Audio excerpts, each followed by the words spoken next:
નમસ્કાર, આપ જોઈ રહ્યા છો નેશન પ્લસ ન્યૂઝ. હું છું હિરલ આપની સાથે. અમરેલી શહેરમાંથી ફરી એકવાર બોમ્બની ધમકીનો સનસનાટીભર્યો કિસ્સો સામે આવ્યો છે. આ વખતે અમરેલી કોર્ટની જજ ચેમ્બર અને સમગ્ર કોર્ટ પરિસરને બોમ્બથી ઉડાવી દેવાની ધમકી આપતો એક ઈમેલ મળતા તંત્રમાં દોડધામ મચી ગઈ હતી. અમરેલીમાં સુરક્ષા વ્યવસ્થાને પડકાર ફેંકતી વધુ એક ઘટના સામે આવી છે. કોઈ અજ્ઞાત શખ્સ દ્વારા અમરેલી કોર્ટને બોમ્બથી ઉડાવી દેવાનો ઈમેલ મોકલવામાં આવતા વહીવટી તંત્ર સફાળું જાગ્યું છે. આ ઈમેલમાં ખાસ કરીને જજની ચેમ્બર અને કોર્ટ પરિસરને નિશાન બનાવવાનો ઉલ્લેખ કરવામાં આવ્યો હતો.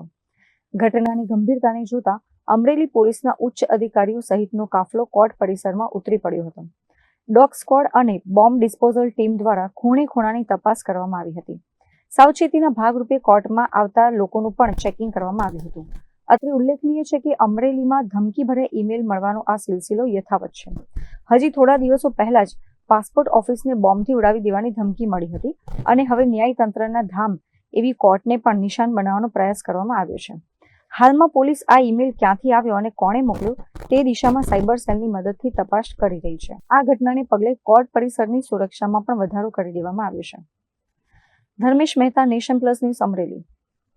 સમાચારોના સતત અપડેટ મેળવવા માટે અમારી નેશન પ્લસ ન્યૂઝની યુટ્યુબ ચેનલને સબસ્ક્રાઇબ કરો, બેલ આઇકન દબાવો અને જોડાયેલા રહો ફેસબુક, ઇન્સ્ટાગ્રામ અને ટ્વિટર પર.